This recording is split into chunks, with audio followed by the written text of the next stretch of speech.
Olá pessoal, esse é mais um Fala Carlão. Você já sabe, o Fala Carlão é sempre na prateleira de cima do agronegócio brasileiro. E a gente está gravando esse Fala Carlão. Ó, eu preciso explicar esse ambiente aqui. A gente está gravando essa conversa na Expo Direto Cotrijal, que é uma das feiras do grande slam do agronegócio brasileiro. E eu ontem aqui marquei uma conversa aqui mesmo com o Enio, que é o vice-presidente aqui da Cotrijal, e a gente está na sala dele. Mas o Enio é um caboclo imensamente ocupado, já faz mais ou menos 1h e tanto que a gente está esperando ele entrar aqui para a gente gravar para vocês num Domingão do Carlão. Aí eu resolvi dar uma voltinha aqui na sala e Deus me ajuda sempre, eu sempre falo isso, né? Tá aqui o Chiquinho Maturo, que é o cara que vem nessa feira aqui desde a primeira. Simplesmente nós estamos na 25ª edição e o Chiquinho participou da primeira. Chiquinho Maturo não Fala Carlão, gente. Chiquinho, você vê como Deus me ajuda mesmo? Deus ajuda a todos nós, né, Carlão? E sem ele nós não somos nada. Pois é. De fato, Enio, Carlão, eu estou aqui desde a primeira edição, trazendo máquinas. O Ney sempre faz questão de contar que a nossa empresa foi a primeira a chegar aqui com as máquinas, e é verdade. E a gente andava por aqui, era pisando no barro. Era barro até no meio do joelho, aí, no meio da perna. E olha a maravilha que virou em 25 anos. Aliás, faz muitos anos que eles vêm nesse capricho, ampliando, trabalhando, fazendo o melhor para o visitante e para o expositor. E é isso que valoriza essa feira, e por isso ela está no grande slam das grandes feiras do agro no Brasil. Maravilha. E se tem grande slam, tem Chiquinho Maturo. O Chiquinho encontro com ele em todas as feiras, porque ele é presença... você é onipresente, Chiquinho. Agora, é o seguinte, quando ele era foi secretário de Agricultura do Estado de São Paulo, o que é um cargo extremamente desafiador, porque é tempo, é gente, enfim, é muito serviço. Quando ele deixou o cargo, eu disse para ele, Chiquinho, agora você está com uma mochilinha mais leve. Mas ele não tem, ele gosta de 3, 4 mochilas nas costas.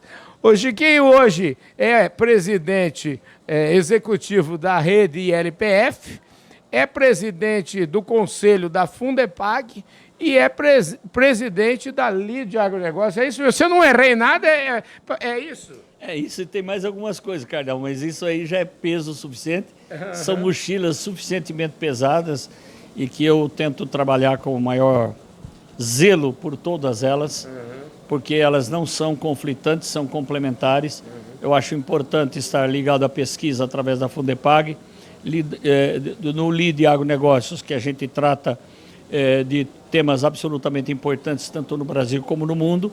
E uma das grandes paixões da minha vida, e eu tenho certeza que de mais gente, é a rede Integração Lavoura, Pecuária e Floresta, que nós começamos a conceber essa rede em 2006. E quem liderava esse processo à época era o Paulo Hermann, ainda sem ser presidente da John Deere, mas já diretor, num cargo muito importante. Fizemos o primeiro evento lá em Ipameri, Goiás, e estamos expandindo pelo Brasil. Ocorre que hoje nós demos um passo muito importante. Assinamos com o governo do estado, com a Secretaria de Agricultura e a Emater, um acordo de cooperação técnica para a implantação do Integração Lavoura-Pecuária no estado do Rio Grande do Sul. Por onde a agricultura brasileira começou, foi por aqui. E hoje nós consideramos a Integração Lavoura-Pecuária e Floresta a terceira grande evolução do agro brasileiro.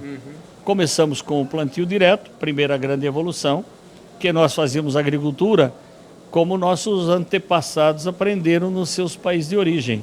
Só que eram todos de clima temperado, diferentemente do Brasil, que aquele tipo de agricultura não dava certo. Aí vem o plantio direto e vem a segunda evolução, que é a segunda safra, que quando você fala, tem gente ainda teimando em falar em safrinha, safrinha não existe mais. Safrinha não, ela é maior do que a safra. Em milho, cada 3 sacas de milho, 2 são de segunda safra. Todo o algodão do Brasil, que é o maior exportador do mundo hoje, é de segunda safra. Então é uma grande evolução. E aí vem a sobreposição a todos esses sistemas, que também são complementares que é a integração lavoura, pecuária e floresta. Para o agricultor, isso significa receita de curto, de médio e de longo prazo. E vai emancipando os produtores que se dedicavam no passado, e muitos ainda se dedicam a uma cultura só por ano. Isso não gera renda, porque boleto chega todo dia, né? Na sua casa, na minha, na casa do produtor, é tudo igual. Então esse é um trabalho que é empolgante, é fascinante, e a gente está desenvolvendo isso, reestruturando a rede LPF, as associadas que nos acompanham, que nos apoiam, tem bons propósitos para esse desenvolvimento. Isso melhora o IDH da região, melhora a renda do produtor e com isso a gente melhora o país. Pois é, a rede LPF, eu tenho a impressão que ela é uma revolução dentro da nossa revolução, já que fizemos ao longo dos últimos 50 anos, não é não? Eu gostaria até de trocar o termo, porque eu acho mais adequado evolução. É uma evolução sobre duas grandes evoluções que o agro teve no Brasil. Então, é uma evolução gigantesca. Você pega uma região onde chove 800 milímetros, vou dar um exemplo por onde nós começamos, em Goiás, lá em Ipameri, que você conhece muito bem. É uma região que chove 800 milímetros, que ali não se produzia nada. E hoje nós temos os gráficos medidos pela Embrapa, que é a nossa parceira, nosso braço tecnológico, pesquisa, ciência. Ali se produzia 75 quilos de carne por hectare. Hoje, no mesmo hectare, é 942 quilos de carne. Isso é renda, isso é movimentação, é aumento do IDH de uma região. E isso está esparramado pelo Brasil todo, e a gente vem complementando alguns buracos que ainda tem, mas nós já chegamos a 18 milhões de hectares dentro do sistema. É bastante coisa. Pois é, essa era a minha pergunta, e a pergunta seguinte era, de 18 para quanto, em quanto tempo, qual é o, vamos dizer assim, como é que vocês estão trabalhando com os objetivos aí do futuro? Então, é bastante complicado falar dessa meta, eu não gosto muito de usar, mas eu uso. Tem uma meta estabelecida para a gente chegar em 35 milhões de hectares no ano 2035. Mas eu primeiro, nossa decisão da diretoria, da nossa Assembleia, das empresas que apoiam esse propósito, é criar as condições para que isso aconteça.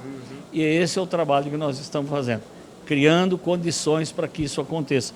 Eu acho bem provável chegar. E quando você fala em criar condições, eu já aqui é mais ou menos como sinônimo também da minha próxima pergunta, né? 18 milhões, maravilha. E quais são os desafios, então? O que a gente precisa melhorar? Você falou aí do Rio Grande do Sul. Ontem nós estivemos conversando com o governador aqui e ele falou do investimento em irrigação, falou também de adequações da lei para poder efetivamente valorizar quem produz. Enfim, eu queria saber de você quais são os desafios. Os desafios são imensos, mas nada que seja intransponível. O governador está certo na linha dele.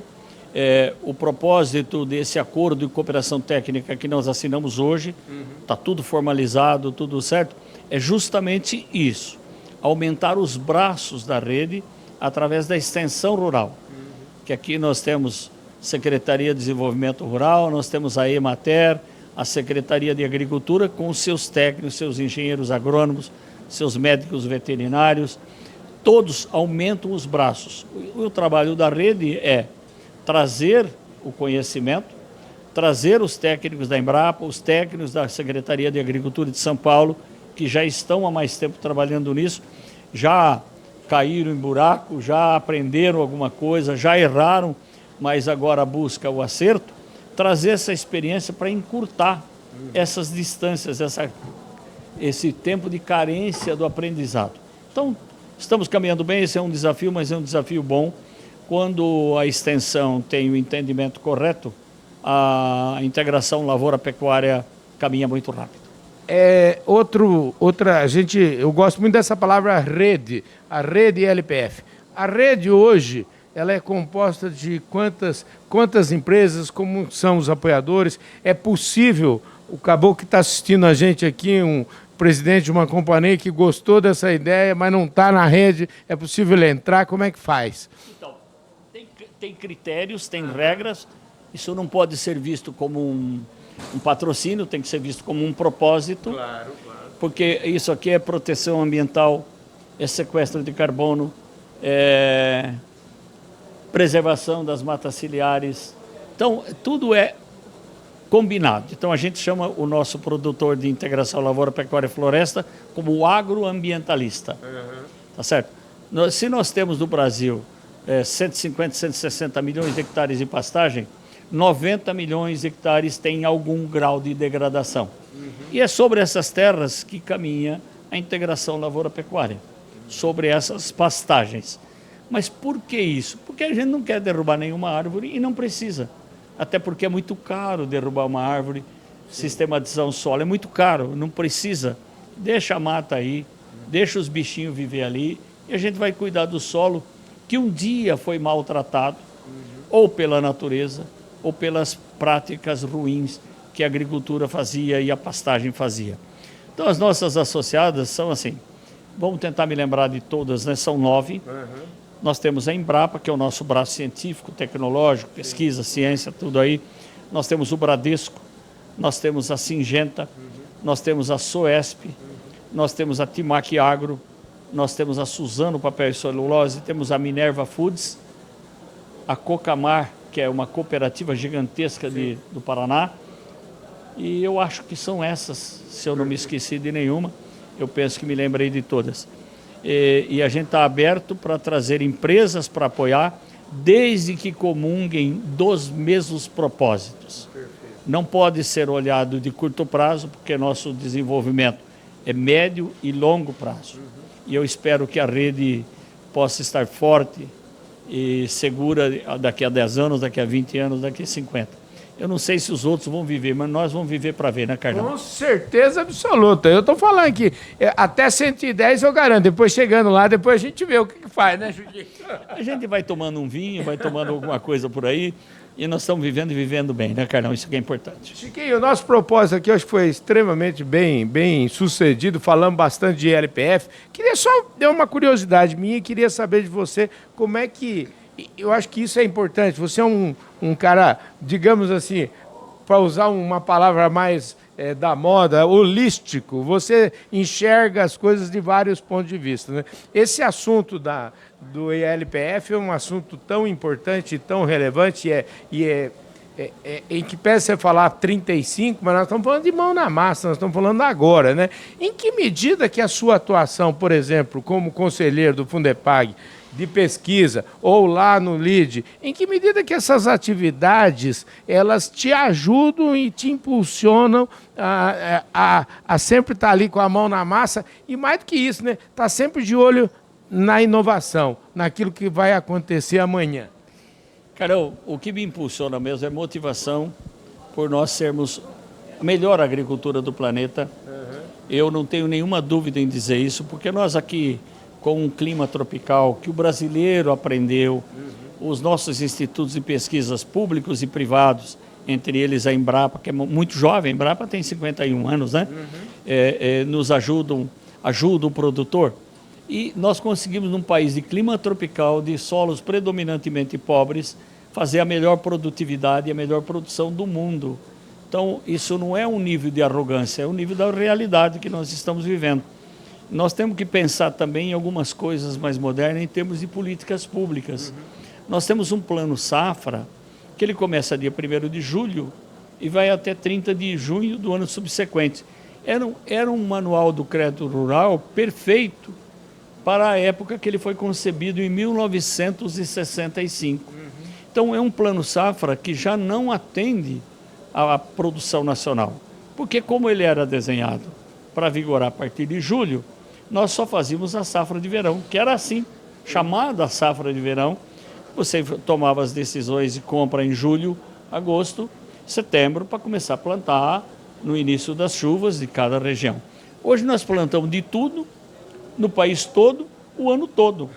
Então seria importante que nós tivéssemos um plano safra dentro do ano calendário, que 1º de janeiro a 31 de dezembro, que entre na peça orçamentária do governo.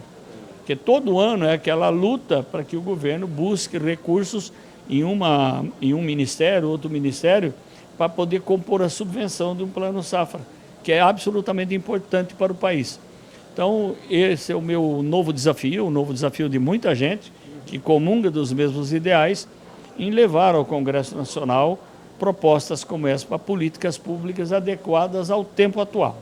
E olha, falando em Congresso Nacional, quero lembrar vocês todos, acho que quando vocês estiverem assistindo essa entrevista, a gente vai estar em Brasília, passando lá uma semana, gravando o novo quadro do programa Fala Carlão, que se chama Parla Carlão, viu? O Parla Carlão tem o seguinte slogan: é a voz do Congresso Nacional nas coisas que interessam ao agro brasileiro. Em resumo, você está trazendo um termo italiano para o parlamento brasileiro. Exatamente. Então, eu acho que é muito bom ouvir o parlamento. O parlamento é a base de sustentação de qualquer país democrático. Precisa ouvir o Congresso Nacional, precisa trazer o Congresso Nacional à realidade brasileira. Brasília é uma coisa absolutamente complexa. Quem quiser entender o que é o Congresso Nacional, pode ir na Câmara Municipal do seu município, sim, por pequeno que seja, e você coloca na escala de 513 deputados, mais 81 senadores. Então, ali está a grande diversidade do que que representa o país. Está tudo certo, não tem nada errado nisso. Só é comungar de pautas comuns. É isso mesmo. Falar daquilo que nos une, não daquilo que nos desune, não é verdade? A primeira pauta a gente discute sobre as nossas convergências. Exatamente. E certamente aquilo que a gente é divergente, quando você faz uma reunião nas convergências, é bem possível que fica fora as convergências, vão desaparecer. Exatamente. Porque vamos trabalhar naquilo que nos une. Querido, espetacular. Obrigado, viu? Carlão, eu que agradeço a sua audiência e a sua amizade. Maravilha! Eu sou um privilegiado, porque estou aqui falando com Chiquinho Maturo, que dividiu essa inteligência dele, todo esse know-how, esses anos todos de aprendizado e continua aprendendo, né, Chiquinho? Dizem que no passado dizia vivendo e aprendendo, eu digo que morrendo e aprendendo. É isso aí, gente. Um forte abraço para todos vocês. Muito obrigado pela audiência. A gente se vê no nosso próximo programa.